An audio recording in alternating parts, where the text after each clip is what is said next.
কলকাতা বিশ্ববিদ্যালয়ে BA six সেমিস্টারের সকল ছাত্রছাত্রী তোমাদের যাদের প্রথম সেমিস্টার ওয়ানে পলিটিক্যাল সায়েন্স সাবজেক্টের উপর সাবলি রয়েছে, অর্থাৎ পলিটিক্যাল সায়েন্স জি অথবা সিসি ওয়ান পেপারে সিবিসিএস সিলেবাস অনুযায়ী তোমাদের যাদের সাবলি রয়েছে, তোমাদের জন্য আজকের এই ভিডিওটি মোস্ট ইম্পর্টেন্ট হতে চলেছে। কারণ আজকের এই ভিডিওটিতে তোমাদের জন্য মডেল 2 থেকে খুবই গুরুত্বপূর্ণ দুটি বড় 10 নম্বরের কোশ্চেনের অ্যান্সার নিয়ে আলোচনা করব। তাই সম্পূর্ণ ভিডিওটি তোমরা দেখবে এবং অবশ্যই এই ভিডিওটি তোমাদের বন্ধুদের কাছে বেশি করে শেয়ার করে দিও। পূর্বের ভিডিওটিতে আমি তোমাদের মডেল 1 থেকে মোস্ট ইম্পর্টেন্ট দুটি 10 নম্বরের কোশ্চেনের অ্যান্সার নিয়ে আলোচনা করেছি। তোমরা যারা এখন পর্যন্ত সেই ভিডিওগুলি দেখোনি, অবশ্যই তোমরা চ্যানেলে ভিজিট করে সেই ভিডিওগুলি দেখে নিও, অবশ্যই তোমরা উপকৃত হবে।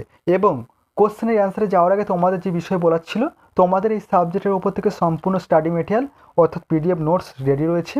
তোমরা যদি কেউ স্টাডি মেটেরিয়াল অর্থাৎ পিডিএফ নোটস পারচেস করতে চাও, তাহলে অবশ্যই স্ক্রিনে দেওয়া হোয়াটসঅ্যাপ নম্বরে SMS-এর মাধ্যমে যোগাযোগ করে সম্পূর্ণ পিডিএফ নোটসটি তোমরা সংগ্রহ করতে পারো। এরপর দেখে নাও কোশ্চেন দুটির অ্যান্সার, তোমরা দেখে নাও। দেখো মডেল 2-এ 10 নম্বরের কোশ্চেনের অ্যান্সারটি দেখে নাও। প্রথম কোশ্চেন ছিল দ্বন্দ্বমূলক বস্তুবাদের 3টি নীতির উপর একটি টিকা লেখো। মোস্ট ইম্পর্টেন্ট একটি 10 নম্বরের কোশ্চেন। দেখো অ্যান্সারটি দেখো, রাষ্ট্রবিজ্ঞানের আলোচনায় মার্ক্সের দ্বন্দ্বমূলক বস্তুবাদ এক মৌলিক সংযোজন। দ্বন্দ্বমূলক বস্তুবাদ হলো মার্ক্সবাদের দার্শনিক ভিত্তি। মার্ক্স ও এঙ্গেলস দ্বন্দ্বমূলক বস্তুবাদের সাহায্যে মানব সমাজের উদ্ভব ও বিকাশ বিশ্লেষণ করেছেন। মার্ক্সের দ্বন্দ্বমূলক বস্তুবাদ বৈজ্ঞানিক বস্তুবাদ নামেও পরিচিত। এরপর দেখো মার্ক্সের দ্বন্দ্বমূলক বস্তুবাদের মূল বক্তব্য। দ্বন্দ্ববাদের ইংরেজি প্রতিশব্দ হলো ডায়ালেকটিস। এই শব্দটি গ্রিক ডায়ালেগো শব্দ থেকে এসেছে। এর অর্থ হলো বিতর্কের মধ্য দিয়ে সঠিক সিদ্ধান্তে পৌঁছানো। দ্বন্দ্বমূলক বস্তুবাদের মূল বক্তব্য, জগৎ বস্তুময়। বস্তু জগতের বস্তুগুলি সর্বদা পরিবর্তনশীল ও গতিময়। এই বস্তুর পরিবর্তন আসে বস্তুর অন্তর্নিহিত স্ববিরোধের ফলে। বস্তুর এই পরিবর্তন পরিমাণগত দিক থেকে গুণগত দিকে পরিচালিত হয়। আবার বস্তু আত্মসংস্কার করে নতুন বস্তুর আকার ধারণ করে ফিরে আসতে পারে। একে নেতিকরণ বলে। এরপর নেক্সট পয়েন্ট, মূল সূত্র বা নীতিসমূহ। মার্ক্স ও এঙ্গেলস দ্বন্দ্বমূলক বস্তুবাদের 3টি মূল সূত্রের কথা বলেছেন। এগুলি হলো ক, পরিমাণগত থেকে গুণগত দিকে পরিবর্তন, এবং খ, বৈপরীত্যের ঐক্য সংগ্রাম, এবং গ, নেতিকরণ বা অস্বীকৃতি। এরপর দেখো প্রথম পয়েন্ট, পরিমাণগত থেকে গুণগত পরিবর্তন। দ্বন্দ্বমূলক বস্তুবাদের একটি গুরুত্বপূর্ণ সূত্র হলো পরিমাণগত থেকে গুণগত পরিবর্তন। বস্তু জগতের পরিমাণগত পরিবর্তন ধীরে ধীরে ঘটে, কিন্তু পরিবর্তনের একটি নির্দিষ্ট পর্যায়ে এসে হঠাৎ করে বস্তুটির গুণগত পরিবর্তন হয়।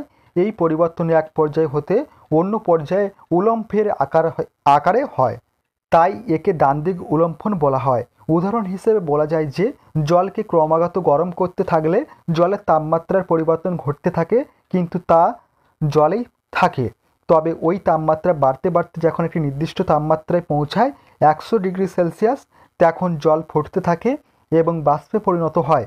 এক্ষেত্রে জলের পরিমাণগত পরিবর্তন থেকে গুণগত পরিবর্তন ঘটেছে। নেক্সট ক্ষয়ের দাগের পয়েন্ট, বৈপরীত্যের ঐক্য সংগ্রাম। দ্বন্দ্বমূলক বস্তুবাদের আরেকটি গুরুত্বপূর্ণ সূত্র বা নীতি হলো বৈপরীত্যের ঐক্য ও সংগ্রাম। দ্বন্দ্বমূলক বস্তুবাদ অনুসারে প্রতিটি বস্তুর মধ্যে স্ববিরোধ বা অন্তর্দ্বন্দ্ব থাকে। এই দ্বন্দ্বের কারণে বস্তুর পরিবর্তন বা বিকাশ ঘটে।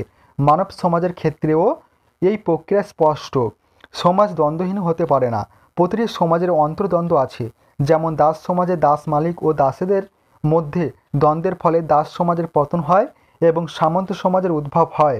আবার সামন্ত সমাজে সামন্ত প্রভু ও কৃষকদের মধ্যে দ্বন্দ্বের ফলে সামন্ত সমাজের পতন হয় এবং পুঁজিবাদী সমাজের উদ্ভব হয়। একই রকমভাবে পুঁজিবাদী সমাজে পুঁজিপতি ও শ্রমিকদের মধ্যে দ্বন্দ্বের ফলে পুঁজিবাদী সমাজের পতন ঘটবে এবং সমাজতান্ত্রিক সমাজ গড়ে উঠবে। দ্বন্দ্বমূলক বস্তুবাদ অনুসারে বৈপরীত্যের ঐক্য ও সংগ্রাম বিভিন্ন ধরনের হতে পারে, যেমন বৈর ও অবৈর দ্বন্দ্ব, অন্তর্দ্বন্দ্ব ও বহির্দ্বন্দ্ব প্রভৃতি। এরপর নেক্সট পয়েন্ট, গয়ের দাগে নেতিকরণ, অস্বীকৃতি। দ্বন্দ্বমূলক বস্তুবাদ মনে করে যে পুরাতনকে অস্বীকার করে নতুনের জন্ম হয়। এক্ষেত্রে নতুনটি হলো নেতি, আবার এই নতুন একদিন পুরাতন হয়ে যায়। ফলে নতুনকে অস্বীকার করে অধিকতর আরেক নতুন জন্ম হয়। এই নতুন হলো নেতির নেতিকরণ বা অস্বীকৃতির অস্বীকৃতি। মার্কস উদাহরণ হিসেবে বলেছেন, বীজ থেকে গাছ, গাছ থেকে ফুল, ফুল থেকে ফল, ফল থেকে বীজ, আবার বীজ থেকে গাছ হয়।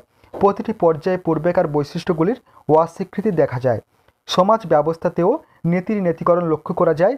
যেমন দাস সমাজের দ্বন্দ্বের ফলে দাস সমাজকে অস্বীকার করে সামন্ত সমাজের উদ্ভব হয়, আবার সামন্ত সমাজের দ্বন্দ্বের ফলে সামন্ত সমাজকে অস্বীকার করে পুঁজিবাদী সমাজের উদ্ভব হয়। একই রকমভাবে পুঁজিবাদী সমাজে দ্বন্দ্বের ফলে পুঁজিবাদী সমাজকে অস্বীকার করে সমাজতান্ত্রিক সমাজের উদ্ভব হয়। পুরাতনের অবসান এবং নতুনের আবির্ভাব কেবল বিপ্লবের মাধ্যমে সম্ভব। এরপর সর্বশেষ পয়েন্ট লিখবে মূল্যায়ন। উপরিক্ত আলোচনার প্রেক্ষিতে মার্কসের দ্বন্দ্বমূলক বস্তুবাদের গুরুত্ব কোনোভাবে অস্বীকার করা যায় না। দ্বন্দ্ববাদকে যদি ভাব জগতের প্রয়োগ করা যায় তাহলে বস্তু জগতের প্রয়োগ করা যাবে। মার্কসের দ্বন্দ্বমূলক বস্তুবাদী তত্ত্ব সমাজ বিকাশের ইতিহাসকে যথার্থই বিজ্ঞানসম্মতভাবে তুলে ধরতে সক্ষম হয়েছে। এরপর দেখো নেক্সট কোশ্চেন, ঐতিহাসিক বস্তুবাদের মূল সূত্রগুলি সংক্ষেপে লেখো। Most important. এই দুটি 10 নম্বরের কোশ্চেন যদি তোমরা ভালোভাবে প্র্যাকটিস করো তাহলে অবশ্যই আশা করছি এখান থেকে একটি কোশ্চেন অবশ্যই তোমাদের পরীক্ষার খাতায় তোমরা কমন পেয়ে যাবে। দেখো কোশ্চেনটির অ্যান্সার দেখে নাও। উত্তরে লিখবে, রাষ্ট্রবিজ্ঞানের আলোচনায় মার্কসের ঐতিহাসিক বস্তুবাদ এক মৌলিক সংযোজন। মার্কস দ্বন্দ্বমূলক বস্তুবাদী দৃষ্টিভঙ্গির সাহায্যে ইতিহাসের জড়বাদী ব্যাখ্যা উপস্থাপিত করেন। ডারউইন যেমনভাবে জীবজগতের বিবর্তন বৈজ্ঞানিক সূত্র আবিষ্কার করেছিলেন, তেমনই মার্কস মানব ইতিহাসের বিবর্তনের বৈজ্ঞানিক সূত্র আবিষ্কার করেছিলেন। এরপর নেক্সট পয়েন্ট, মূল বক্তব্য। ঐতিহাসিক বস্তুবাদ অনুসারে সমাজের মূল ভিত্তি হলো অর্থনীতি। এই ভিত্তি তথা অর্থনীতির উপর গড়ে ওঠে সমাজের উপরিকাঠামো। রাজনৈতিক প্রতিষ্ঠান, পুলিশ, সৈন্যবাহিনী, ধর্ম, মতাদর্শ, আইন, আদালত প্রভৃতি হলো সমাজের উপরিকাঠামো। ভিত্তি তথা অর্থনীতি উপরিকাঠামোকে প্রভাবিত করে। সমাজের অস্তিত্ব বজায় রাখার জন্য একান্ত অপরিহার্য হলো অর্থনীতি বা উৎপাদন ব্যবস্থা। এরপর দেখো নেক্সট পয়েন্ট, উৎপাদন ব্যবস্থা। উৎপাদন ব্যবস্থা দুটি দিক আছে, যথা উৎপাদন সম্পর্ক এবং উৎপাদিকা শক্তি। নেক্সট পয়েন্ট, উৎপাদন শক্তি ও উৎপাদন সম্পর্ক। উৎপাদন করতে গেলে শ্রম কৌশল, প্রয়োজনীয় যন্ত্রপাতি ইত্যাদি প্রয়োজন, এগুলিকে বলে উৎপাদন শক্তি। কোনো একজন মানুষের একার পক্ষে কোনো একটি দ্রব্য উৎপাদন করা সম্ভব নয়। এর জন্য প্রয়োজন উৎপাদন কাজে নিয়োজিত বিভিন্ন ব্যক্তির মধ্যে পারস্পরিক নির্ভরশীলতা। উৎপাদনকে কেন্দ্র করে ব্যক্তিসমূহের মধ্যে পারস্পরিক নির্ভরশীলতা উৎপাদন সম্পর্ক বলে। পারস্পরিক নির্ভরশীলতাকে উৎপাদন সম্পর্ক বলে। নেক্সট পয়েন্ট, বিভিন্ন সমাজে উৎপাদন ব্যবস্থা। মার্কস উৎপাদন ব্যবস্থা তথা অর্থনীতির ভিত্তিতে মানব সমাজের ইতিহাস ব্যাখ্যা করেছেন। 1. আদিম সাম্যবাদী উৎপাদন ব্যবস্থা। আদিম সাম্যবাদী সমাজ উৎপাদন শক্তি বা উৎপাদনের উপকরণের মালিক ছিল সমগ্র মানব সমাজ। উৎপাদনের উপকরণের উপর ব্যক্তিগত মালিকানা না থাকায় শ্রেণী শোষণ ছিল না, কিন্তু পরবর্তীকালে সংখ্যালঘু বলবান শ্রেণী গায়ের জোরে উৎপাদনের উপকরণের মালিক হয়ে উঠল এবং সংখ্যাগরিষ্ঠ দুর্বল জনগণকে নিজেদের দাসে পরিণত করল। এইভাবে দাস যুগের সূচনা ঘটে। নেক্সট 2 নম্বর পয়েন্ট, দাস সমাজের উৎপাদন ব্যবস্থা। দাস যুগে পাথরের হাতিয়ারের পরিবর্তে ধাতু নির্মিত হাতিয়ারের আবিষ্কারের ফলে উৎপাদন বৃদ্ধি পায়। এই সমাজে দাস মালিকরা উৎপাদন শক্তি বা উৎপাদনের উপকরণের উপর নিজেদের মালিকানা প্রতিষ্ঠা করে এবং দাসদের অমানবিক শ্রম করতে বাধ্য করে। দাস মালিকরা দাসদের ওপর শোষণ পীড়ন চালিয়ে নিজেদের ব্যক্তিগত সম্পত্তি বৃদ্ধির জন্য রাষ্ট্রযন্ত্রকে ব্যবহার করেছিল। শোষণ পীড়ন চরম পর্যায়ে পৌঁছালে দাস শ্রেণী বিদ্রোহের মাধ্যমে দাস সমাজের পতন ঘটে। এরপর 3 নম্বর পয়েন্ট, সামন্ত সমাজে উৎপাদন ব্যবস্থা। দাস সমাজের পরে আসে সামন্ত সমাজ। এই যুগে লোহার ব্যবহার শুরু হওয়ায় উৎপাদন শক্তি আরও উন্নত হয়, ফলে উৎপাদন আরও বৃদ্ধি পেল। এই সমাজে সামন্ত প্রভুরা উৎপাদন শক্তির বা উৎপাদনের উপকরণের উপর নিজেদের মালিকানা প্রতিষ্ঠা করে এবং ভূমিদাসদের অমানবিক শ্রম করতে বাধ্য করেছিল। সামন্ত প্রভুরা ভূমিদাসদের উপর শোষণ পীড়ন চালিয়ে নিজেদের ব্যক্তিগত সম্পত্তি বৃদ্ধির জন্য রাষ্ট্রযন্ত্রকে ব্যবহার করেছিলেন। শোষণ পীড়ন চরম পর্যায়ে পৌঁছালে ভূমিদাস শ্রেণীর বৃদ্ধির মাধ্যমে সমাজের পতন ঘটায়। এরপর দেখো 4 নম্বর পয়েন্ট, পুঁজিবাদী সমাজে উৎপাদন ব্যবস্থা। দাস সমাজের পরে আসে পুঁজিবাদী সমাজ। এই যুগে উৎপাদন শক্তি আরও উন্নত হলো এবং বড় বড় কলকারখানা গড়ে উঠল। এই সমাজে পুঁজিপতি শ্রেণী উৎপাদনের উপকরণের মালিক। অন্যদিকে সর্বহারা শ্রেণী বেঁচে থাকার জন্য পুঁজিপতিদের কাছে শ্রম বিক্রয় করতে বাধ্য হয়। পুঁজিপতিরা শ্রমিকদের বেশি খাটিয়ে কম মজুরি দেয়, ফলে দুটি শ্রেণীর মধ্যে দ্বন্দ্ব দেখা দেয়। 5. সমাজতান্ত্রিক সমাজে উৎপাদন ব্যবস্থা 5 নম্বর পয়েন্ট।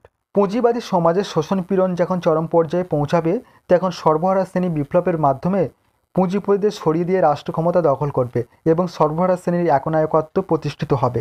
এই সমাজে উৎপাদনের উপর ব্যক্তিগত মালিকানার পরিবর্তে সামাজিক মালিকানা প্রতিষ্ঠিত হয়, ফলে শ্রেণী বৈষম্য ও শ্রেণী শোষণের অবস্থান ঘটে, সাম্য প্রতিষ্ঠা হয়। এরপর দেখো নেক্সট পয়েন্ট, মূল্যায়ন। উপরিক্ত আলোচনার পরিপ্রেক্ষিতে মার্ক্সের ঐতিহাসিক বস্তুবাদী তত্ত্বের গুরুত্বকে কোনোভাবে অস্বীকার করা যাবে না। মার্ক্স সমাজ বিকাশের জন্য একমাত্র অর্থনৈতিক উৎপাদনটিকে দায়ী করে বাস্তব সত্যকে তুলে ধরেছেন। মার্ক্স অন্যান্য উৎপাদনের ভূমিকাকেও অস্বীকার করেননি, তবে অন্যান্য উৎপাদনের মধ্যে অর্থনৈতিক উপাদানটি হলো মুখ্য।